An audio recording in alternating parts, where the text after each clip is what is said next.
And it's just like that, man. We appreciate y'all tuning in. Yes, sir. Yes, sir. Oh, if we get, all right. I just want to make sure. I was trying to do it without saying, all right, Corey. Yeah. I got you. I felt it, but I wasn't sure. All right. Yeah. Hashtag more black and brown faces in green spaces. Hashtag Cannabruhz. Hashtag support the movement. And hashtag harvest AF. And what's the AF stand for? Allocating resources towards cannabis progression. There was no F. Forever. Welcome to the show. Welcome to the show. Here to give you knowledge that you didn't know. Put you on some game, now you got a buzz. You are now listening to Cannabruhz. Yo, what's up? What's going on? What's up? And we back. We back, man. Cannabruhz for life. Listen, we ain't going nowhere, as P. Diddy once said, the philosopher Sean Combs. Right. Yo, man, we back though. We back, man. Y'all already know what it is. I'm Jerell. And I'm Corey. And we are the Cannabruhz. Yup. Man, y'all already know what's going on, man. First of all, we would just like to thank everybody for tuning in for another episode, man. You know, we've been it's been an eventful early start to the year, man, and we definitely feel extremely blessed to be in the position that we're in. It's always about position, seems to be, right? But man, we just want to thank you for rocking with us one more episode, whether you're checking us out on YouTube, iHeartRadio, Pandora, you're checking us out on Audible. You know what I'm saying? Shout out to Google Podcasts, Apple Podcasts, Spotify. Look, if you didn't know before, we are available on all those outlets at this point. So if you are trying to put your wife or your brother, your sister, your mom, your homegirl, whatever on the Cannabruhz, man, they should be able to access us in a couple different ways. So, just let them know what's going on. Let them know what we got going on and tell them to tune in to the show. Tap in and tune in, right? Man, how you feeling today, Corey? Man, I feel amazing, man. It's a blessing to be here today. Blessing to be here to film another episode. I hear Fred Hammond in the background in my head going, blessed. Blessed. Yeah, I feel you. Hey, I can't argue with you. I just like the delivery that you put it in. But man, but it's a good day, man. It's a good day. But a good day to be a member of the Cannabruhz, man. It's a good day to be doing this thing. But look, before we get started, all right, you know how this goes. I have to let you know that this edition of the Cannabruhz podcast is sponsored by Harvest Accounting Firm. Okay. Yeah. Harvest Accounting Firm is the #1 cannabis accounting firm in the state of Texas, servicing all 50 states, which include, but are not limited to, these services: cannabis tax, cannabis accounting, cannabis bookkeeping, cannabis tax planning, cannabis tax strategy. Yeah, that's all I'm gonna mention. But we always got a lot going on, man. We are with you from seed to success with our specialized chart of accounts, compliance-driven service, and guided financial service assistance to help protect you and your cannabis business from that eventual IRS audit. All right. If your cannabis business is keeping you up at night, you're not sure about the state of your books, your POS system tracking, or if your accountant truly understands that your needs are different from a traditional non-cannabis business, then please click on the link below in the description to book a free 15-minute strategy session with people who get it and who are willing to teach it. All right. That's calendly.com/harvestaf/strategy session. Put that thing right there on the screen and go now. All right. So yeah, man, just the start of another one, man. When it's kind of a series that we're doing. If you're unfamiliar with what's going on right now in the cannabis movement, we're talking a lot about social equity. All right. And this episode will be no different because a lot of people need to be put on game and need to understand what's going on and how social equity how social equity actually why it's so important to your plans to become a entrepreneur in this game and how you can take advantage of um, different programs and states programs that are trying to right the wrong of the war on drugs. Mhm. But before we get started talking about that social equity, we got to hit you with this week's edition of Word on the Street. All right. So, Corey, man, what we got for Word on the Street today? We got a few interesting ones today. Not saying that the other ones ain't interesting, but it's even more interesting. Right. All right, so this comes from KFox TV, titled being Borderland Law Enforcement Agencies Prepare for Legal Recreational Marijuana Sales, starting on April 1st. Now, what that's referencing is New Mexico is starting the recreational marijuana sales for individuals that are 21 and over, starting on April 1st. So if you didn't know, they already have the medical marijuana, so now they're going full scale recreational. Yep.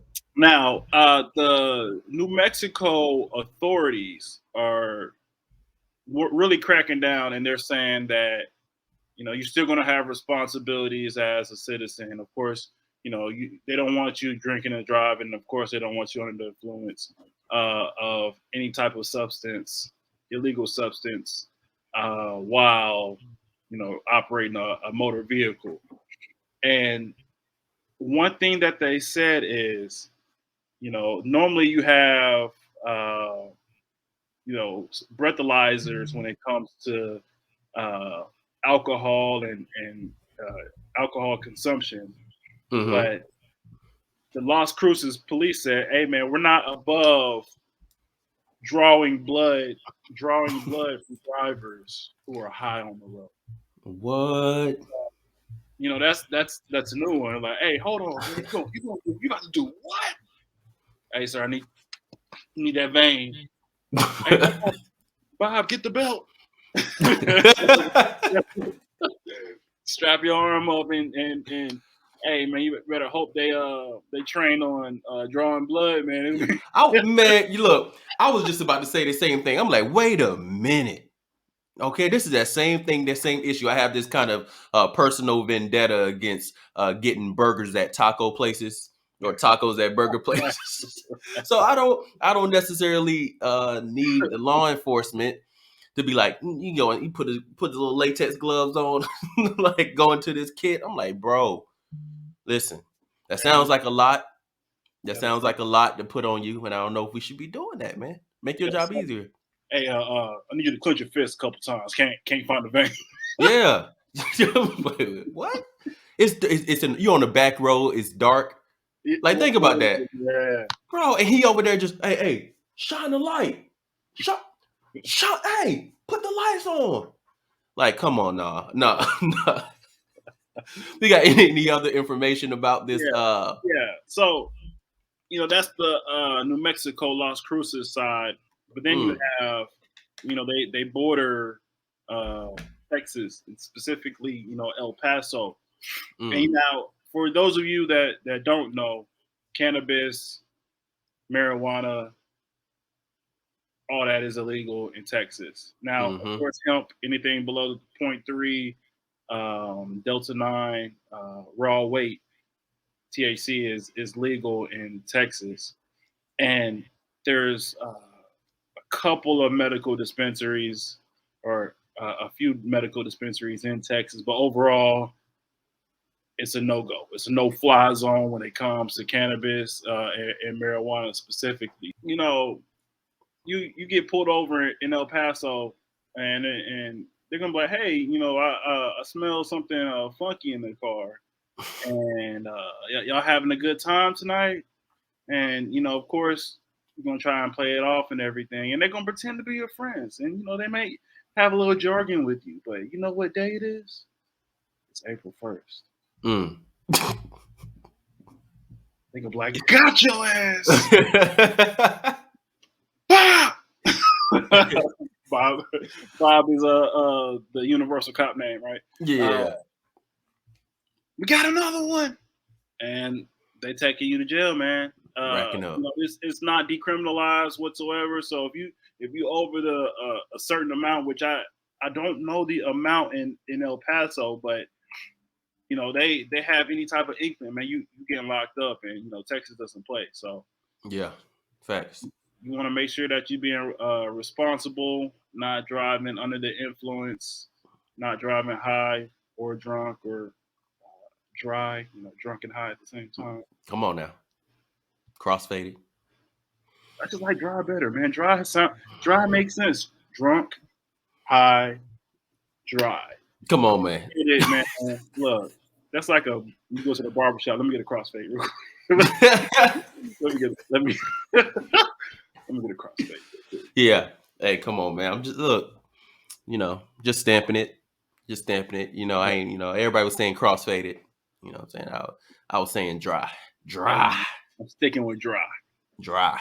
Horrible. That's like never mind, man. I was about to go on the tangent. I'm like, that's like when you get crossed over while he's fading away. So it's like a boom, boom. When he comes back off the dribble, he's up with it. Boom, you done. Yeah. You done. Crossfaded. Created by Tim Hardaway Sr., man. I'm trying to tell y'all, man. What else we got for word on the street? Bro, speaking of a mean crossover, right? Okay. The NCAA. They are loosening marijuana rules for college athletes, bro. Okay. That's what's about time. Yep. It's crazy. It came out actually recently on the 25th of February is when this was published or whatever.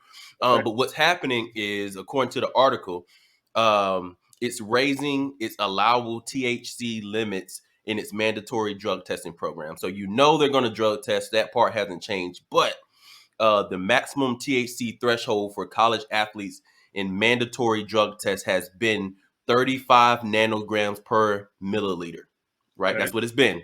All right. So now the threshold has been raised to 150 nanograms per milliliter, effective immediately, right? The NCAA said that that it applied to all drug tests administered in fall 2021 or later. Okay. Reconsidering the NCAA approach to cannabis testing and management is consistent with feedback from membership on how to better support and educate student athletes in a society with rapidly evolving public health and cultural views regarding cannabis use. Okay. NCAA Chief Medical Officer Dr. Brian Hainline said in a statement, marijuana is not considered a performance-enhancing substance. I thought this was dope, so I'm reading it. But it remains important for member schools to engage student athletes regarding substance use prevention and provide management and support when it's appropriate. Right? And that's straight from Yahoo. But straight from Yahoo Sports, man. So it's just it seems like they're cutting them a break a little bit, right? At the end of the day, you're still a mandatory drug test. Look, man, basically you still got to get drug tested is all we're saying. But they're cutting you a little bit of a break because you never really know. They're still dealing with the actual regulations as far as like what's the standard amount. And we always talk about when it comes to legalization, one of the big fights is the measurables, right? To be able to how you can measure how drunk a person could be off of a shot, or that's just what they assume, right? So they give you an age limit, then they give you, you can blow, the breathalyzer or whatever like that.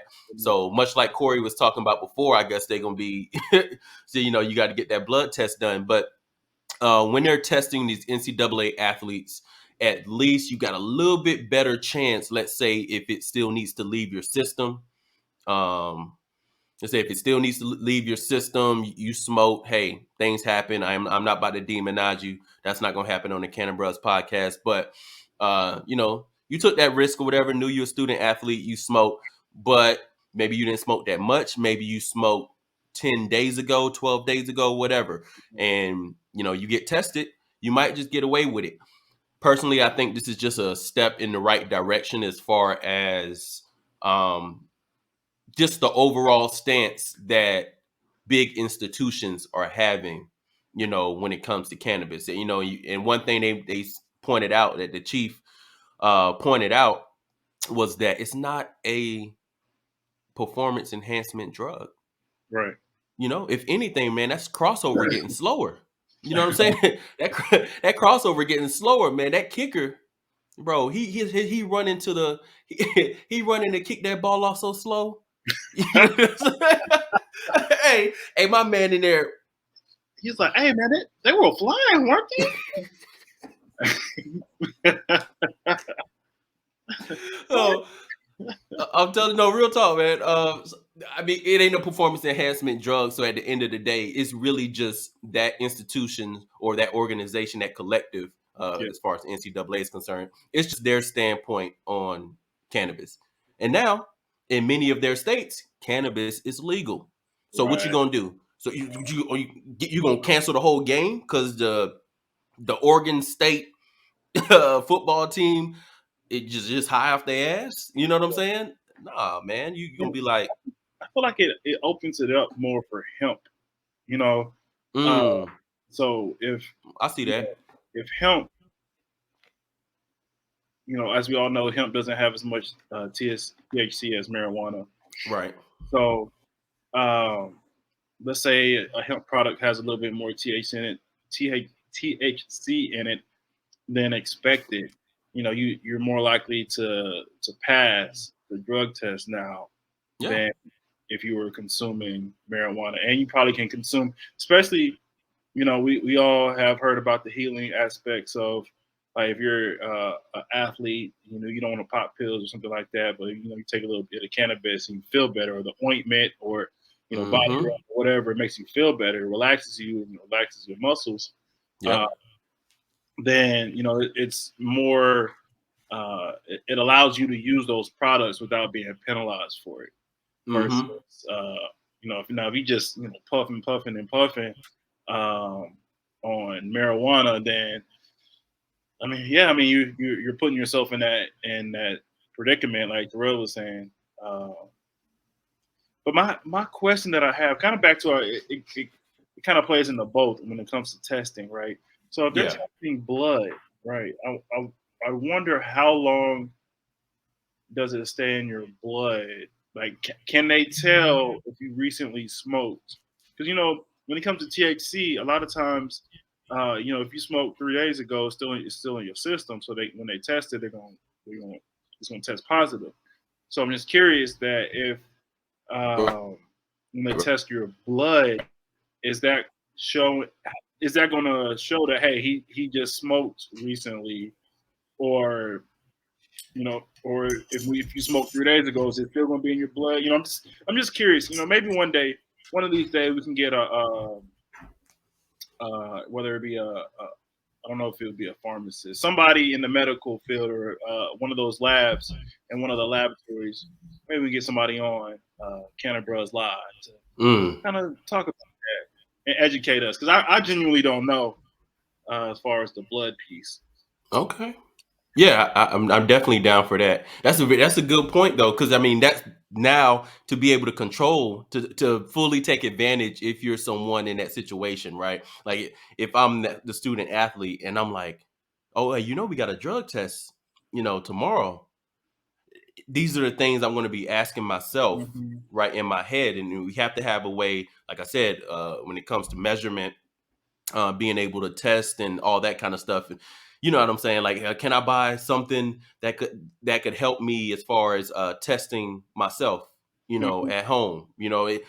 all this kind of stuff like that. Everything that I guess typical employees would go through if your job announces that Right. they're doing drug testing. So Right. same thing. But now, hey, your scholarship may be on the line. When it comes to those test results. So just like that, man. Just like that. We got anything else in word of the street? Straight word on the street today? Yeah, man. This is one thing that kind of it was disappointing overall. So Mm, the State of the Union address happened the other day, word. and I'm sitting there and I'm listening, and let's take this opportunity to say Ukraine has the Cannabruhz support, Oh, big facts. praying for all the lives, and definitely motivated by the unity and national pride of Ukraine. So Straight up. shout out to you all. But listening to President Biden, give his State of the Union address, the one big question that I had was, what is he going to bring up about cannabis, right? Let's talk about weed. So I'm listening, and then he comes up, and now he's talking about the opioid crisis in America. So I'm like, oh So yeah, you know it's coming. yeah, I know it's coming. coming. I was like, all right. So, we gotta fight the opioid crisis, and help get treatment for those that are impacted, by the opioid crisis. And then he moves on, and Womp, womp, womp. it's like, okay, maybe he will circle back and come back to it. And nah, man, he if we're talking about passing tests and failing tests, man, he failed that test.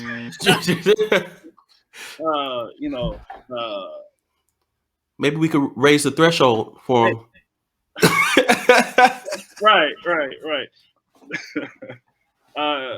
President Biden was talking about. Would you say he talked about fixing the infrastructure potholes? Man, that man was in there talking about fixing potholes like he's an alderman or or some kind of councilman in the city. Like, that man teasing America. He's like, yeah, I support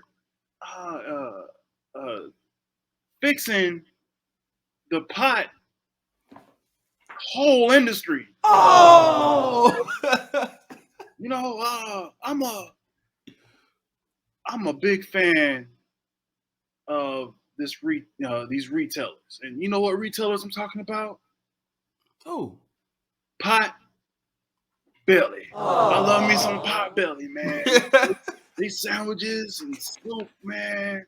Look, it's the best. America supports pot belly, and some other things that we gotta fix. I'm talking about Canada. yeah. Duh.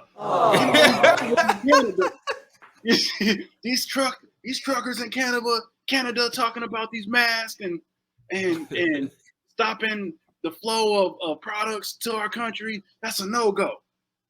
That's funny. Let us down, man. We're all On the edge of our seats for Nathan. Man, yeah, man, they tripping, man. We talking about billions on billions. I mean, the number's always different, but last time I checked, it's in the 40 billions in the last year. You know what I'm saying? That cannabis is brought in, and you got the nerve to exclude it from the conversation. The nerve to exclude cannabis from the conversation. No, bro, you could have at least gotten a pass talking about medical cannabis at least. You could have at least addressed how, like, if you didn't have a updated stance, you could have just addressed the last time someone asked you about cannabis and cannabis legislation or something. But the fact that there was no mention is, you know what I'm saying? It's interesting because we know that there's so much going on within the movement right? Did you like where people things are happening? Legislation is happening on a state level, and you know for a fact that it's at the door of the feds themselves. However, you know the president of the United States has time to talk about pot holes, but won't talk about pot. No, just pot. Just so yeah, man. It's that's cold right there, man. I mean, I don't get it. I mean, it almost seems like it's intentional. Green balls, man. You got love for green balls, man. Come on, that's cold. That's cold. I like that one. Gave us green balls. Yeah. Can I get a dangling green balls in the chat? Can I get a look? It was that feeling, man, when you gotta sneeze and it don't come out. Horrible. And it's Yeah. and it's the disappointment. So yeah, man. That's all we got for word on the street today. So yeah, man, that's been word on the street, man. Once again, you know, it's a lot of stuff going on. If there's anything that you know that's going on that we haven't mentioned in the last episode or two, feel free to drop that in the comment section as well. Drop that thing right down below. Yeah, let us know what's going on and let us know what outlets we should be paying attention to when it comes to current news. We're always finding different sources from different places because there's never just one sole, you know, one go-to place. There's no, I wouldn't call it a CNN of cannabis, you know, Cannabis News Network, right? Like we don't see that on a major scale. So please let us know if it's a certain outlet that should have our attention when we're letting y'all know what's going on. And just like that, you already know what time it is. We got to move on to the big body, right? We're talking once again, you know, if you need to, you know, fast forward to the beginning, we are talking social equity. Okay. More specifically in this episode, we're going to be covering two things in social equity. All right. And that is when we talk about the types of social equity, we're going to talk reinvesting tax revenue. Okay. And then we're also going to talk about the licensing. So creating a cohesive licensing framework, which is extremely important to give us different options as far as social equity. So let's get into it. Yeah. Now, I know. Make sure you watch our first social equity video because this is a follow up on that first episode. So if you're like, why didn't they cover this? It's because we probably covered it in the first episode. So, Yep. It's a series. It's a series. So check out episode 9. Yep. And I want to also give a special shout out to Shailene Title. Mm-hmm. And I also want to give a shout out to, I'm just going to say all their names, Bo Kilmer, Jonathan Calkins, Yeah. Michelle Kilborn. Who else? Bill Priest. Who else? Kristen Warren. Let's go.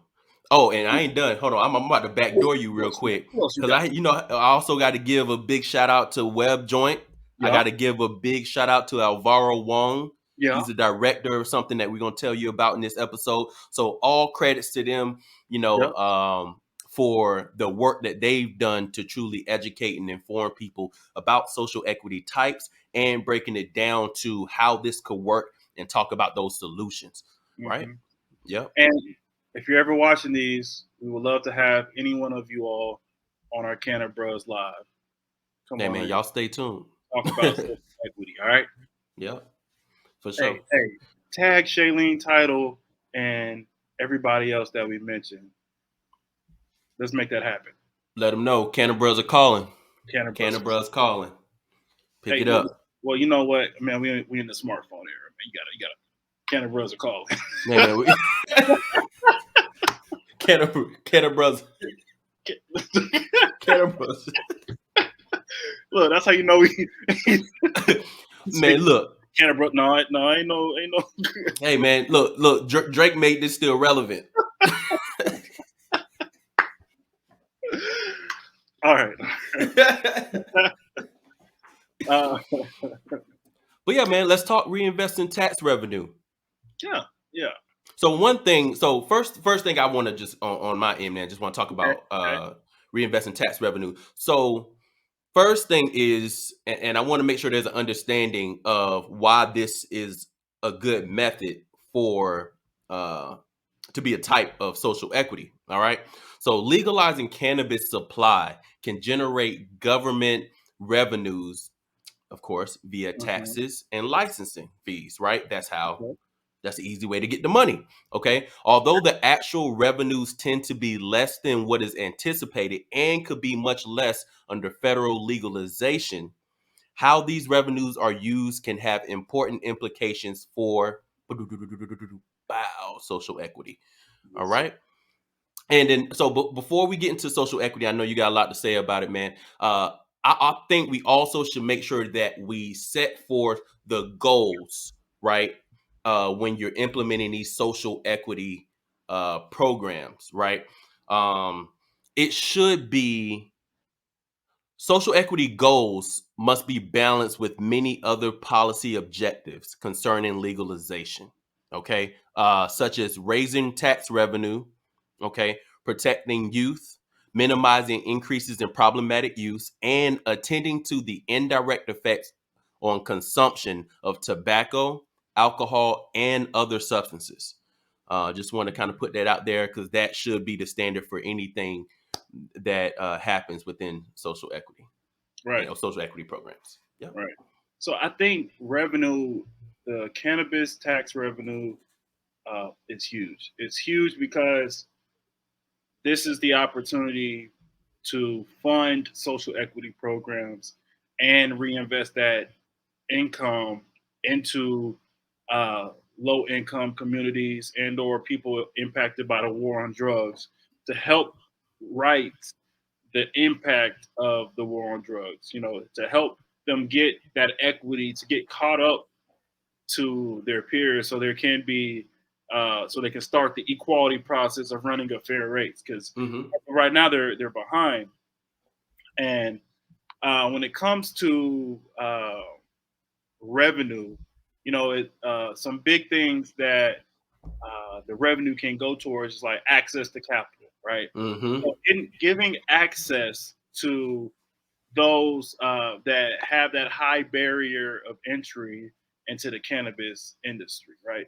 There's many states that the amount, specifically California, the uh, amount to get into the game is high, and then and you're just bleeding cash constantly because just to get the application, just to pay for the application costs you an arm and a leg, right? And then you got Right. license to you actually get the license and all the fees that come with it on top of maintaining your business, right? The cost Right. of just maintaining your business is a high cost, and if you don't have that capital to help sustain you or just to even get you started so you can start generating revenue, then you lost before you even started. That's a fact.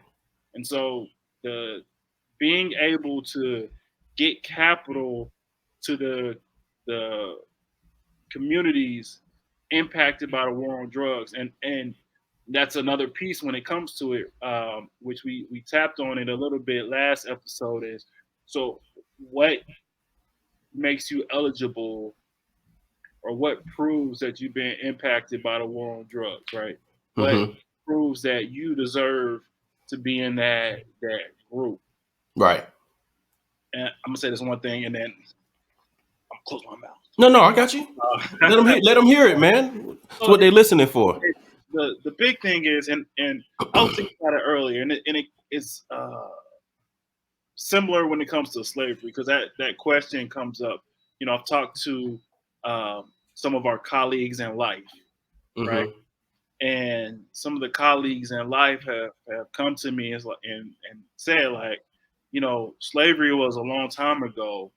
Why are people still speaking as if they were slaves, or their parents were slaves? That was several generations ago. Mm-hmm. But similar to the war on drugs, right? It's a systemic generational effect, right? Yep. Because you remove somebody from the family, then the offspring of that family is already impacted, right? And then the impact of not having a mother or not having a father, and let's say they were struggling because they didn't have the resources. Now they didn't have the finances to maintain. Well, now that child that went without, it has now been subject to a different environment or conditioning than they would have been if both parents were in the household. And then from that piece, now that child, let's say they were raised in the streets. I'm just throwing out scenario right now. They're Yeah, I raised feel in the streets, right? And now um, they get locked up, or they, you know, their mindset is what am I trying to say? Their mindset isn't is conditioned. I mean, that's the best way I can say. It's a conditioning when you go to the street, and so how they think and how they move is off. right. Um, yeah, and then it just impacts that generation, and then they have kids, and they teach their kids that same mentality, like, hey man, you can't do this, you got to move like this, and then Yeah. it's just a cycle, it's a vicious cycle.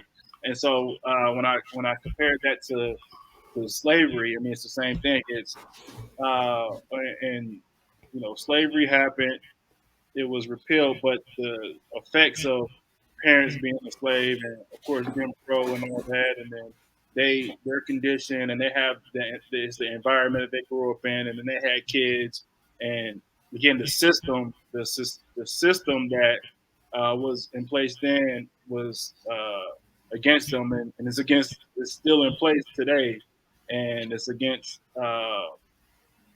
yeah yeah. No, you're absolutely right. I mean, we can go on and on about it. I mean, but you're in so many ways.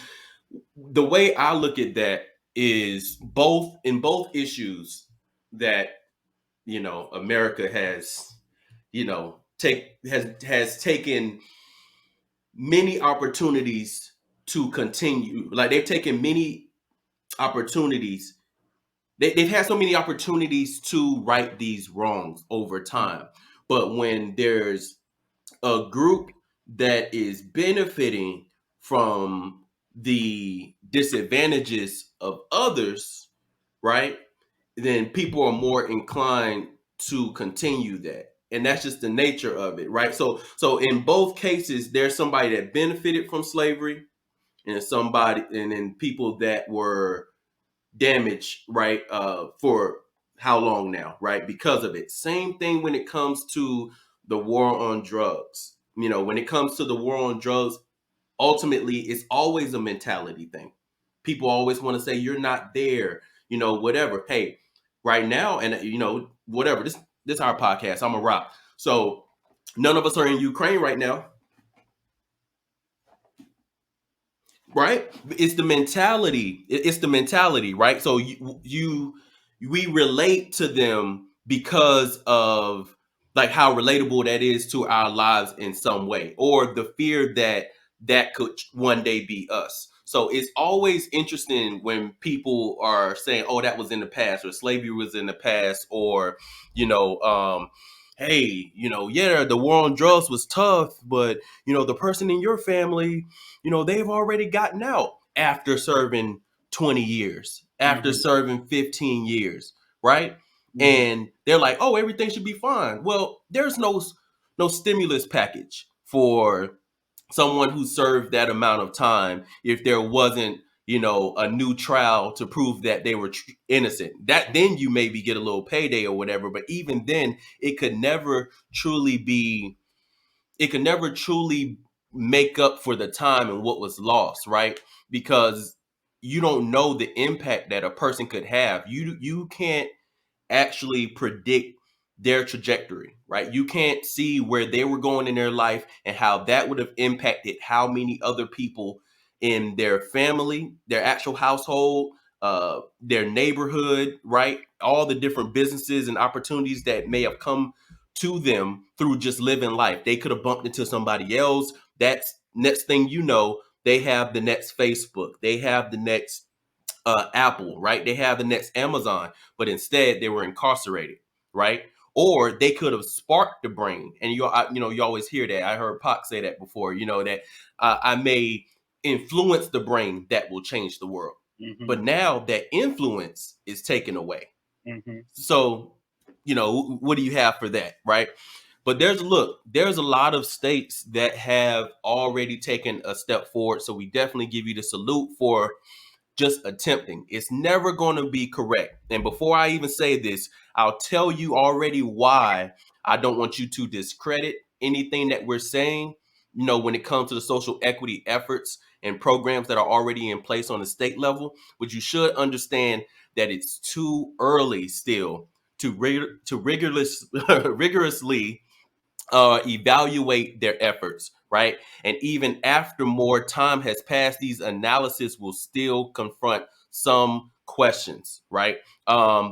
Besides obvious issues such as how to create credible control groups for comparisons, there's also the issue of defining success, right? So I say that because that kind of just was, a good little segue off of what I was saying, but defining success, right? You can say, oh, well, how successful was a person going to be, and so it's tough to insert said program here, right? And you try to give the resources necessary to make them a success, but it's whose version of success is that, and that's something to just keep in mind. But I digress a little bit. There's two states that have their own equity funds, because we talk about allocation and reallocation of tax revenue and whatnot. Illinois and Massachusetts. Okay. We recently spoke with someone on the business side of things from Massachusetts, and shout out to them. And they actually mentioned, I won't mention the name, but they actually did mention that they had, some things allocated towards social equity, for with their company. So big shout out to the people out in Massachusetts. But what they have is this thing called the R3. Okay, that's restore, reinvest, and renew.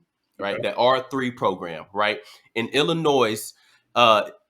Illinois receives 25% of net tax revenue from adult use cannabis sales and was allocated $10 million in the fiscal year 2020 to disperse as grants investing in the revitalization of these communities that were affected.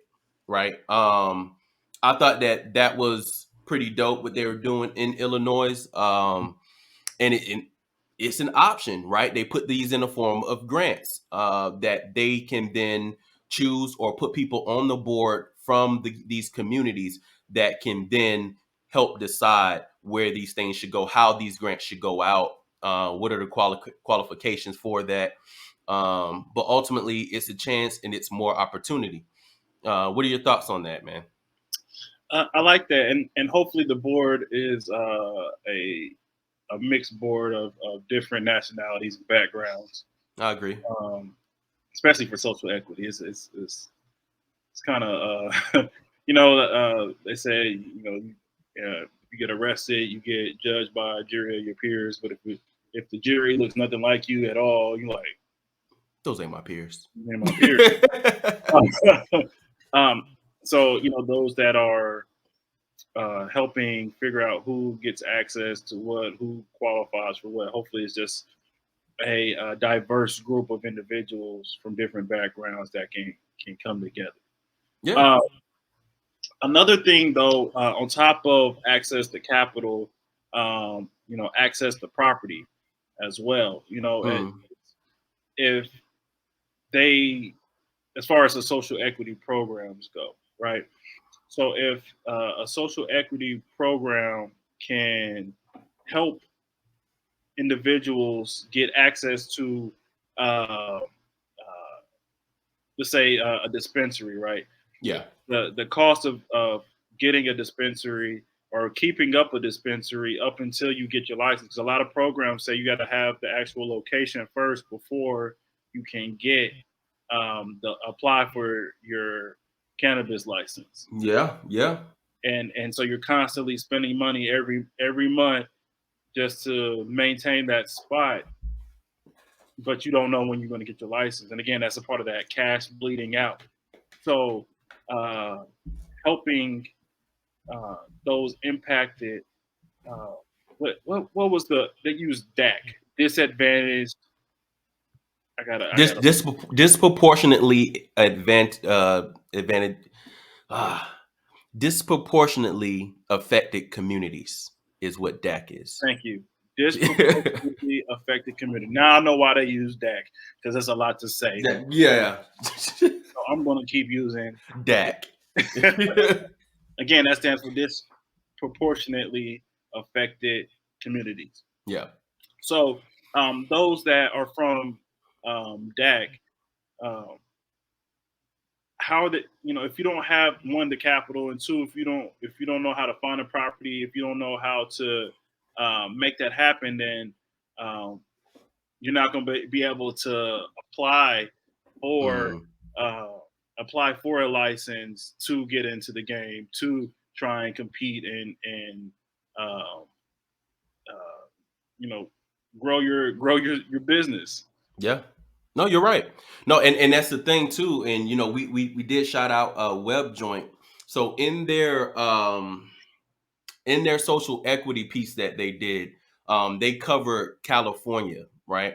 And one of the big issues that a lot of people, when they had a meeting at the Los Angeles Department of Cannabis Regulations, the issue was there was people, yelling out at court. They were super upset, and the guy was just like, sir, we understand and we appreciate all the, the work you put in, and I'm paraphrasing or whatever, but they basically saying we appreciate your struggle, right?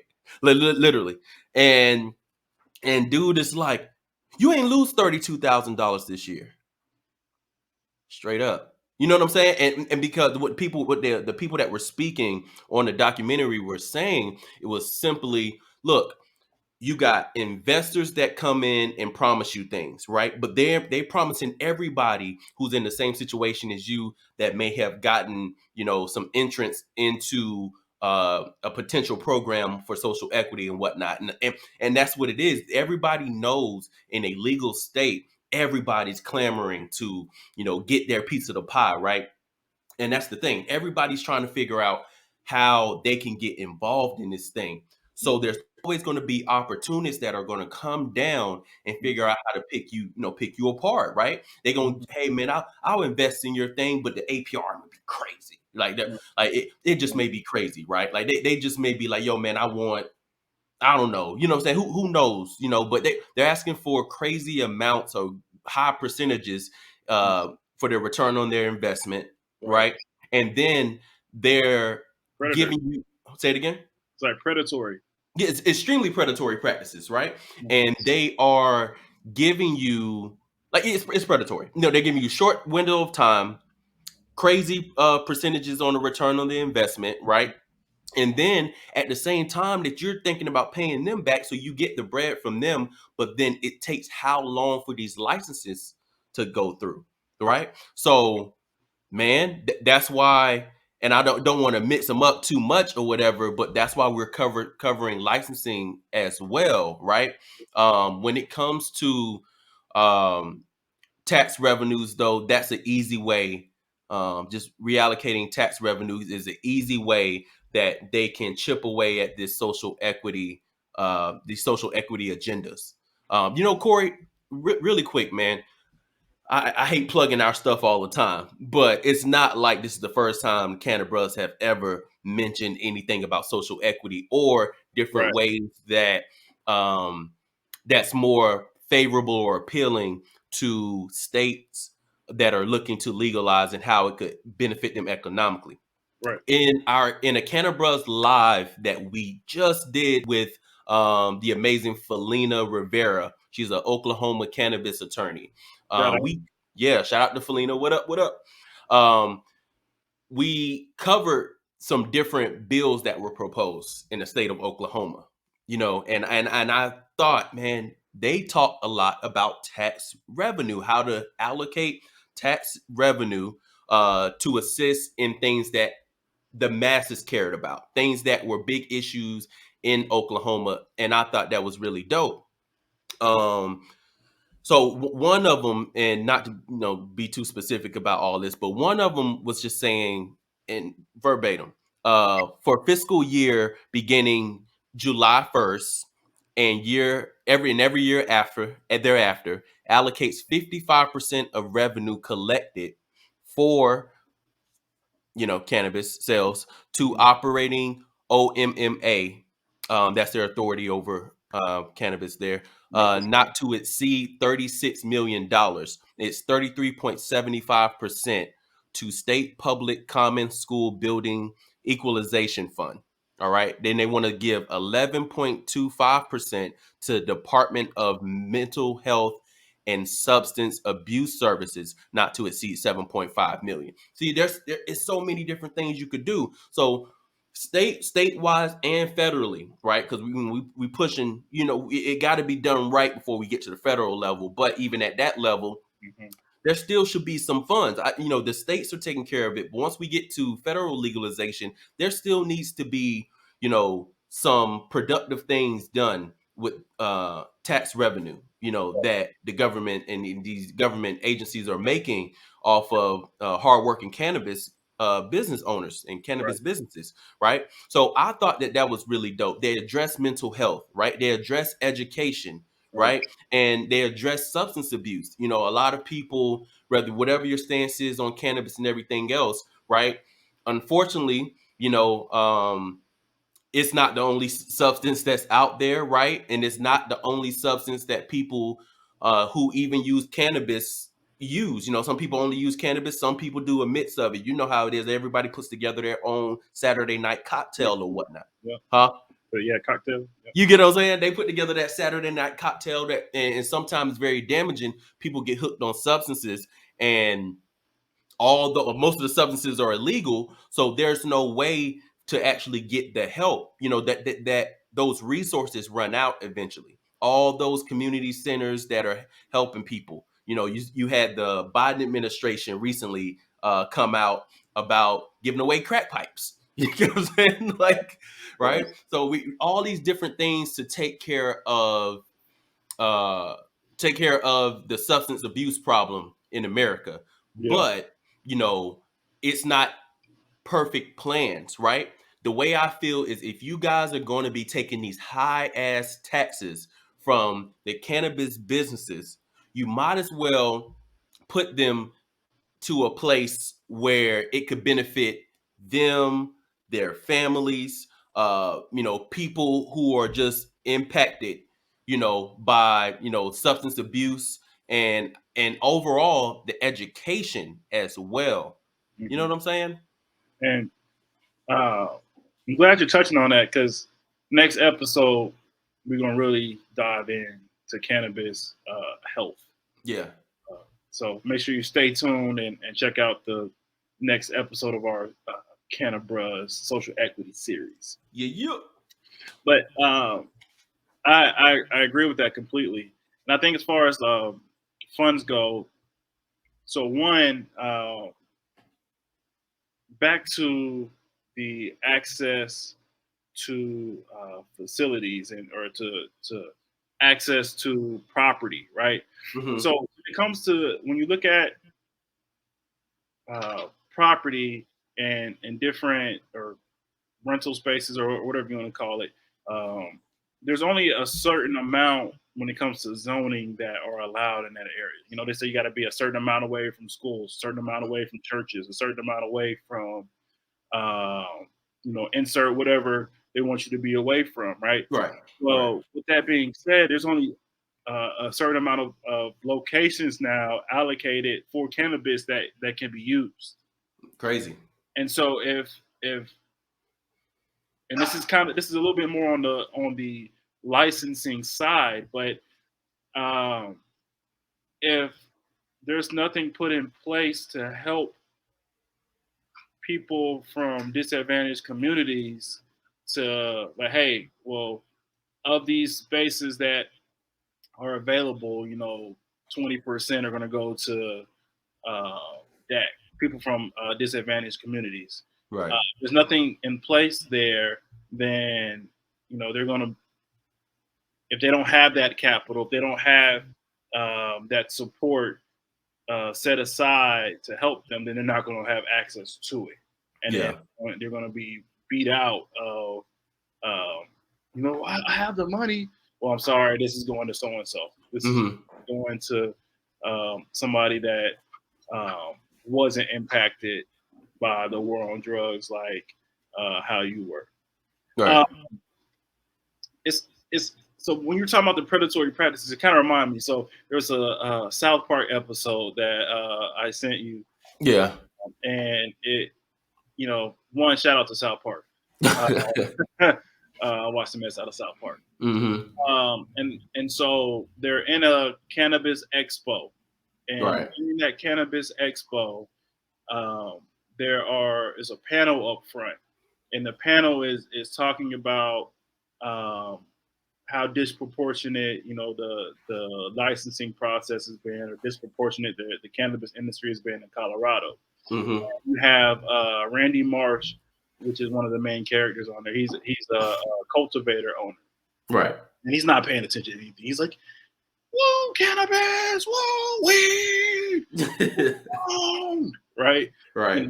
That's America. He's back there chanting all that stuff, and they said, "Hey, well, due to the disadvantage, due to the disproportionate amount of white people or non-people of color um, uh, getting licenses, we're now in South Park over exaggerates, like we're now banning white people from licenses."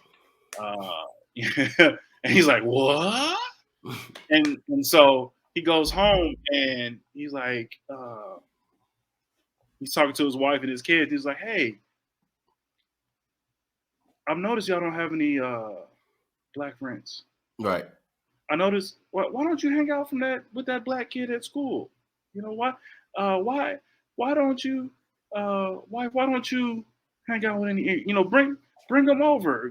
Let's get to know their family. Like what? We are. It's kind of racist actually. We are an open family. Bring them on, right?" And he was saying all of that so they could befriend the black family, and he can convince the black family or the black father to join him and endorse his cannabis business. And he called him he created a fictional position for him Right. to show like, hey, we support the movement, we support people of color in the industry, but all while he's making all the money. He's not allowing any type of input from the black father that is in the business with him. And the black father's like, you know what? I'm just gonna go start my own thing. And then he's like, what? You gonna start your own thing? Well, get out of my house. You're not welcome. And I pretty much just told y'all the episode, but still watch the episode. But that's the reality of Yeah. what's happening right now. It's Yep. people are, they have these social equity licenses, and people are like, okay, well, we're gonna bring this person in. They got the license, right? We don't have a license. They have a license, so we're gonna use their license. Get them a little bit of the equity in the business, but yet we're gonna be running the show, and eventually, we're gonna set it up where we can actually push them out later, but they don't know that, right? Yeah. And uh, matter of fact, Felina was talking about that with all the shell companies, and it's a lot of shady practices that are happening out there. Mm-hmm. So when it comes to revenue tax allocation, I think that's a great way to a great place to invest is one the education um, of the compliance or people, I guess, into the compliance department where they can actually hold cannabis businesses. I like that, cannabis. Cannabis businesses. Um, hold them accountable for what they have in their social equity plan within their business plan. If Yeah. we say we're going to give 10% of all resources back to disadvantaged communities, or we're going to bring on 25% people of color, I'm sure they don't say that like that verbatim, but if you say that in your business plan to get approved, but you're not actually enacting what you said you're going to do, Hmm. then what you did was, in my sense, predatory. It's Yeah. you put that in there to make yourself more competitive and more appealing, and then you went and did your own thing. So a part of that tax allocation should go towards that, to enforcing um, that social equity standard within those businesses. Oh man, that's just truth right there, man. You heard it. Yeah, no, I can't disagree with you. You know what I mean? Those are great points to be made. You know, tax revenue, that's the way to do it. Clearly, we gave you some examples of that. But then the other part that's always affecting people, and we've just mentioned it too in some of our examples, but that's the licensing part. Mm-hmm. You know, so we told you, of course, today we're going to be covering creating a cohesive licensing framework, right? And when you say the framework, it's easier to regulate and be able to create some level of checks and balances when there's proper framework in place, right? You think about building your house, right? It's a reason they don't put the foundation down there and then just start slapping a stove in there and put some countertops. You know what I mean? Like that framework got to go in there first, right?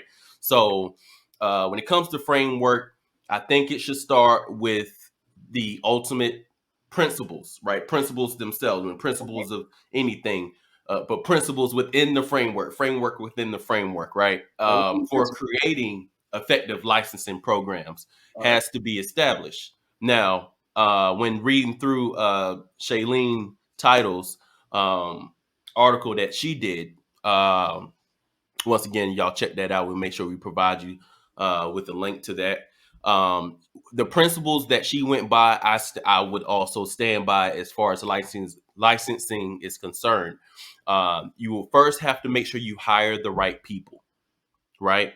You recognize that regulators, early hires, and municipal officials all play significant roles in equity outcomes. So you got to make sure you hire the right people, right?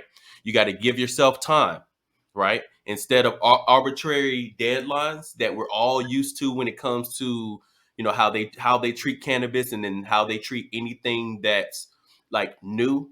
Mm-hmm. You got to make sure you give yourself time, real time, right? And limit big business, but do not cap the total number of licenses available. I thought that was an interesting one, right? Not capping. Felina, when we spoke to Felina Rivera from Oklahoma, she pretty much, uttered the same sentiments there as far as don't put a cap on it. She was saying, don't put a cap on it, limit big business, Mm-hmm. right? Because big business is the biggest threat, to the culture and the movement, the people that were with cannabis from the grassroots, or the people that got in when it wasn't as favorable and you were still losing money in the early stages before it was treated like your non 280E businesses. Before that happened, man, I think that's very important to make sure we keep. And you talking about predatory, whether you believe it or not, big business comes in without any regulations and any parameters set forth, then you better believe that they're coming to eat everything. You know what I'm saying? So limit big business, set reasonable limits on how many businesses someone can own or control, right? This helps prevent large businesses licensed early in the process from dominating the market before others had a chance to get their startups going, Mm-hmm. right? So makes sense enough, right? Another principle I believe to be true is to provide guidance to local governments, right?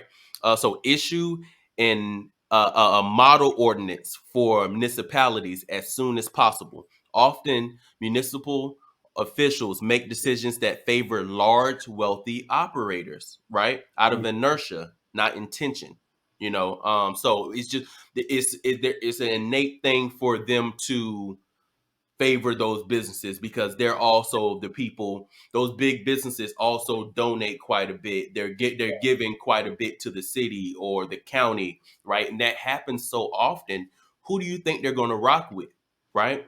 Right. So you have to provide certain amount of guidance, trusted guidance from within the community, the cannabis community, to the local governments. Cannabis community, we want to say this straight off the back at this point. Please do not be so like reluctant to work with government officials. Like, this is the way that change happens. Change is always uncomfortable. That's something that they teach you early in life about anything you do in life. So yes, it's going to be uncomfortable. Yes, they're not going to speak your language. Yes, they won't believe the things that you believe coming in. That's why, is it your duty to educate them? Yeah, it depends. What role are you in, right? If they're looking to you for sound advice on cannabis issues, things that could really help. If you're on a board, if you have a vote of any kind, please be patient because this change, it will take time. Look at how much time it's taken up to this point, right? So man, give that guidance to those local government officials the way they really need to get it, and don't let them make assumptions on their own or based off of numbers and statistics. um, and then the last but not least of the principles was to consider alternative enforcement measures for unlicensed operators, right? Another thing, by the way, so I mean, we don't have to make sure we link that Cannabruhz live on the end of this Yeah. thing, Yeah. because a big part, you see how it all just plays, just goes, together, Yep. peanut butter and jelly, you know what I mean? In LA, municipal laws allow for utility disconnection and padlocking or barricading property where unlicensed commercial cannabis activity occurs as an alternative to criminal enforcement. Understand what we mean right there? Shut them down like you do to other businesses. When the retail place does not pay their rent or whatever's going on, or there's some kind of violation, it's a note on the door. Am I right? Hmm. It's padlocking, right? It's barricading, right? You're doing something like that versus the way they treat the cannabis community, which is straight shut it down. You know Hmm. what I'm saying? You don't have an option to get like, no, you have this many days to get the correct documentation, get your license and everything sorted and valid within a certain time frame, Hmm. right? Or and if you do that, right, then everything comes off. The barricades come off, right? The padlock comes off. You can go back and operate your business. It's crazy to me. See, that's the tough part, Corey. You know what I'm saying? Because we're talking about social equity. It's disadvantaged people trying to get into a disadvantaged business. But Hmm. it's so much at stake because you want us to believe that it's a disadvantage opportunity, right? You want us to believe that until you allow big business in, and then everything's favorable, and then at that point, it's too damn late.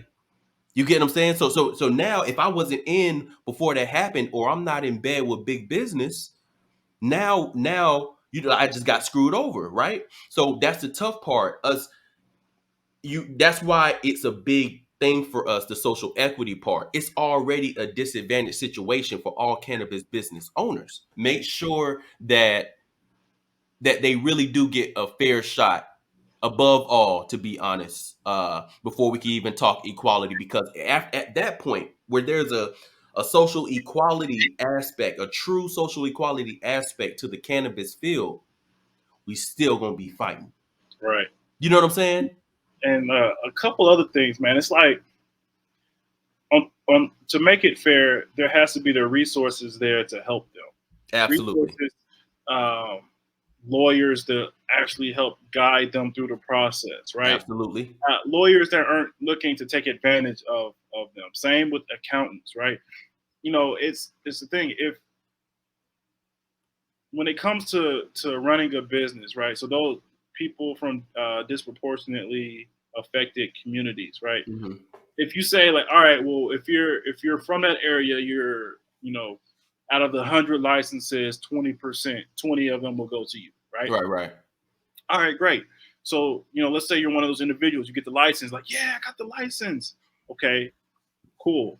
Now what? Right? You still have to know how to run a business, Yep. and that's the thing. We us being having a harvest accounting firm, we run into so many different people that they don't know how to run a business, or they don't know how to put people in place to help them run the business. Mm-hmm. Therefore, they're setting themselves up for failure.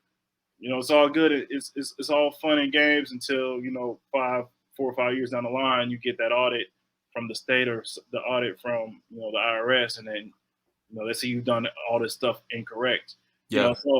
So that's a part of the licensing process as far as social equity that has to be put in place, is the resources to help teach, to help guide Mm. uh, people that haven't had the resources, to Right. help them get caught up, so when they get in the game, they can run, and they Yep. can they can run without putting themselves in shooting themselves in the foot. Yeah. It's okay. Yeah. It helps protect them overall. I think of a track. If they run in barefoot and there's rocks and stuff, like eventually, if they don't know they need to put shoes on, and they're trying to run this race, as soon as you step on that rock, it's like it's gonna Yeah. throw them off course. So Yeah. have them put shoes on, have them have that protection to help put them to give them the opportunity to run the race Yeah. amongst their life colleagues. No, man, I believe that. I was thinking the same thing as far as those resources being there, and I felt when I was going through, kind of, just reading through and thinking myself, I felt that there must always be resources within three different categories. It is, that I thought about to properly aid those who will most likely not be able to put forth themselves due to the financial status, amongst other things that are in place or that they have for a qualifying group, the DACs, right? People Right. from the DACs, um, or individuals who could take advantage of the program. So there's three different categories where I think the aid is necessary, and that's fee waivers or reductions. Mm-hmm.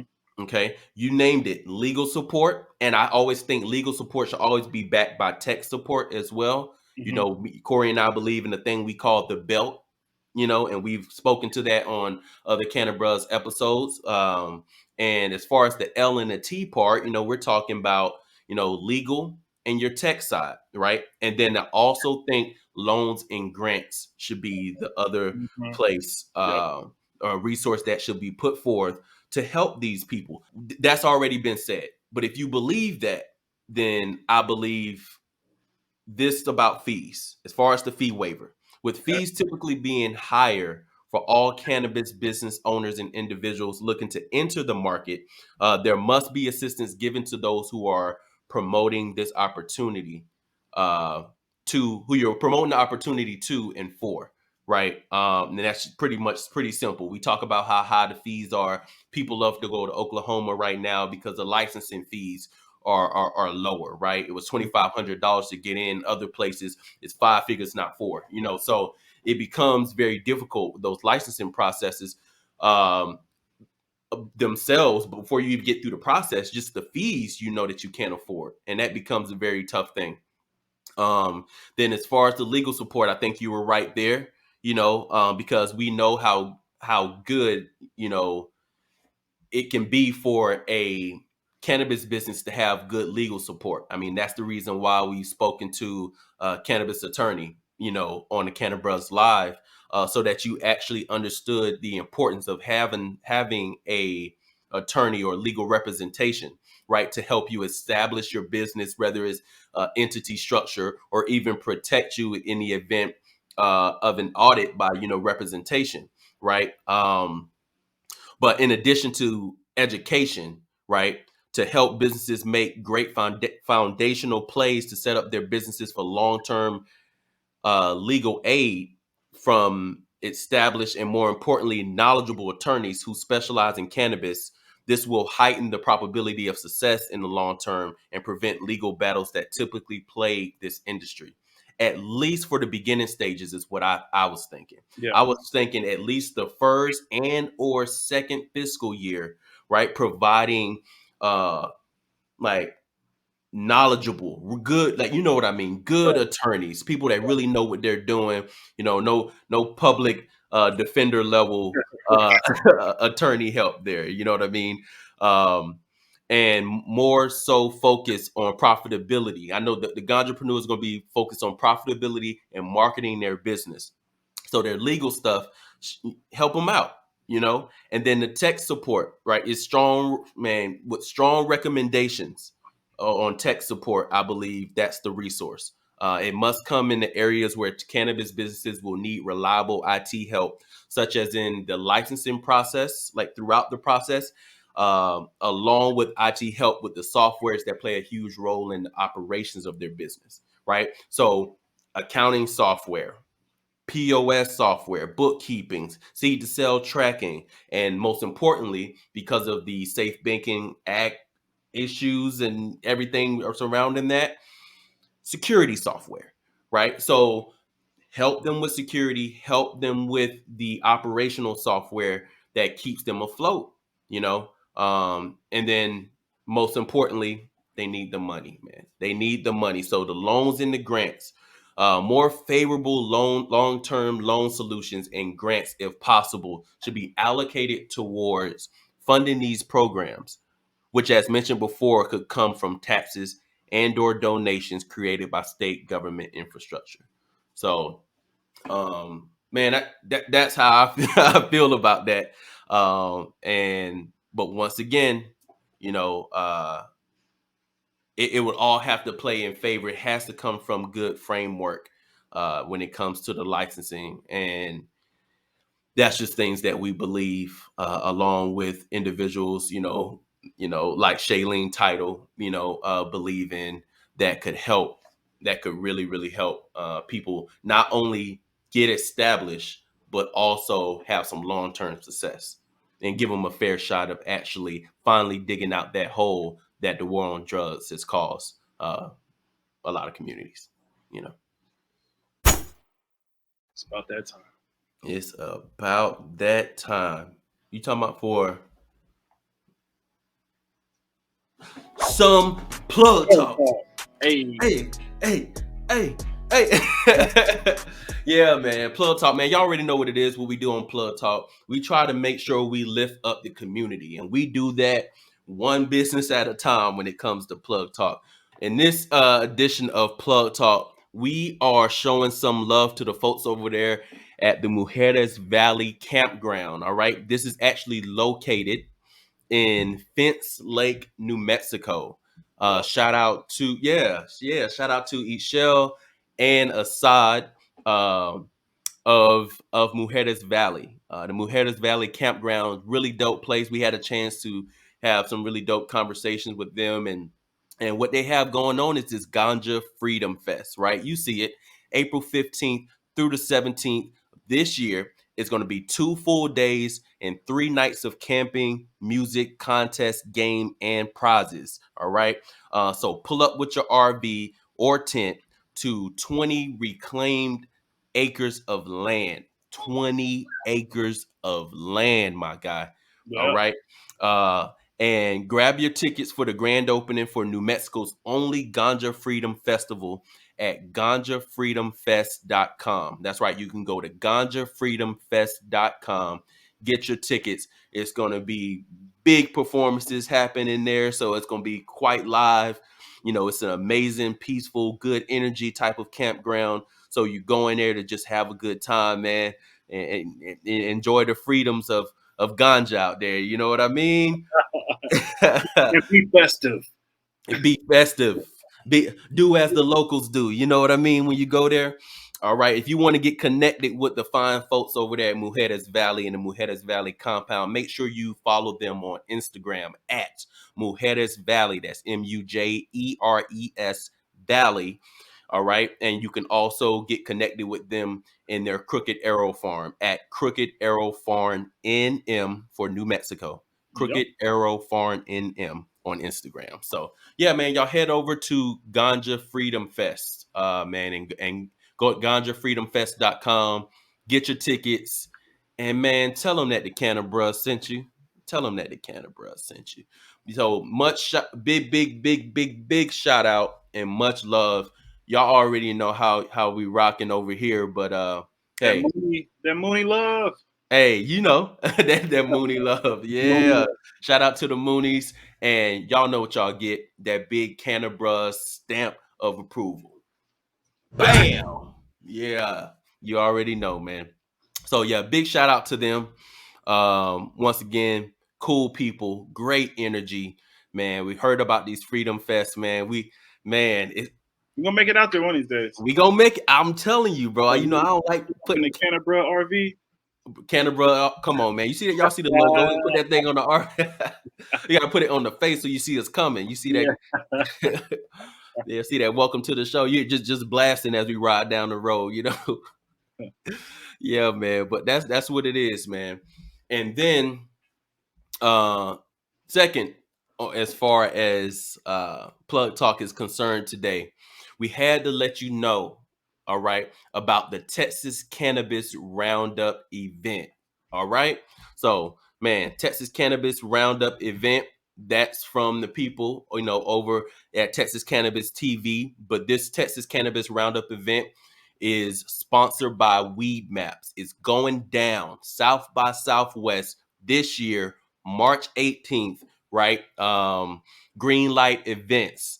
So Green Light Events is hosting this with Victory for Hemp. All right. Once again, sponsored by Weed Maps. So you know it's official. All right. After 2 long years, is how they stated. After 2 long years, they back on them South by Southwest streets. So go meet the Cannabis TV, Texas Cannabis TV team. Get featured on the page and meet players in the cannabis industry during the Texas Cannabis Roundup event, March 18th. Now, badge holders get exclusive VIP access to enter first, and there's still plenty going on for non-badge holders. So be sure to attend South by Southwest, whether you have a badge or not. If you know, you know. Okay. Select sponsorships are still available for this event. So don't be afraid to ask to be right up there with Weed Maps. All right. Once again, that's Texas Cannabis Roundup. All right. That's the event. Shout out to the organizers. That's Leah Latskins and our boy Dalton O'Neill. Shout out to Leah and Dalton. All right. Hey.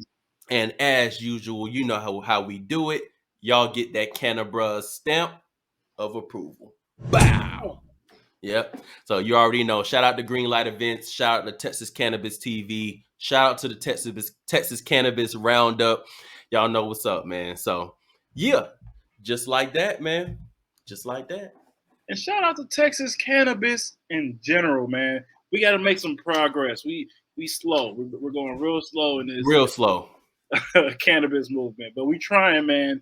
You know, so just keep staying tuned as far as what's going on in Texas cannabis. Keep pushing forward. We're gonna get there eventually, man. One, even those one step, two back sometimes, eventually we gonna get Oh yeah, absolutely, man. Yeah, we getting there, and that's why events like this are happening, Corey. You know, like what they're doing with the Texas Cannabis Roundup, because there's not enough people that's educated about everything. Cannabis itself, is really present in so many different industries. There's so many different uses for cannabis, so it's not just simply about getting high. Come on, get in the time machine, come on up to 2022 and realize how many uses there really are for cannabis in general, whether that's hemp and even medically as far as marijuana. So look, it's happening. The state of Texas will get caught up, but don't you get caught up on that border coming from El Paso. Coming from New Mexico to El Paso. Hey, we had to bring that back because sometimes y'all don't be listen. Y'all don't listen to the beginning of the episode. Y'all must be just listening to the end. Next thing you know, you trying to blame the Cannabruhz because they told you about the Ganja Freedom Fest going on in New Mexico, and you thought you could take that trip, and you would be taking the trip. Then quickly, you would be taking that trip to the Slammer. All right. So don't be that person. Cannabruhz did not tell you to do that. But if you around, man, you could have some fun getting down. All right. hashtag Harvest AF, hashtag Harvest AF. What does the AF stand for? Allocated funds. Hashtag attend the Freedom Fest. Attend the Freedom Fest, right. Hashtag allocated funds. All right.